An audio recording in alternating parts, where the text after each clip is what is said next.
My name is Jean-Simon Diallo. I'm the CEO and founder of Virica Biotech. Virica is very much focused on enhancing biomanufacturing efficiency. Our areas of focus are of course, viral vector production in particular, but also more recently cell therapy production as well, where we can actually make it more efficient to use things like lentiviruses to transduce a whole slew of primary cells like T cells, NK cells, HSCs, and so on.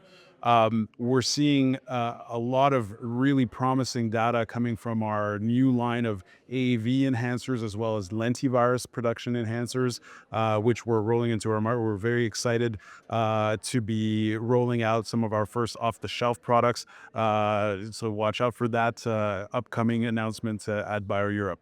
Really happy to be here at the Cell and Gene Therapy meeting on the Mesa. I think this is one of the places where we do the most partnering in our business. Very effective, meeting everybody all at the same place at the same time. It's a little bit hot in Phoenix, but just good enough this year. Last year was definitely a lot warmer, but we're really happy to be here and definitely coming again next year.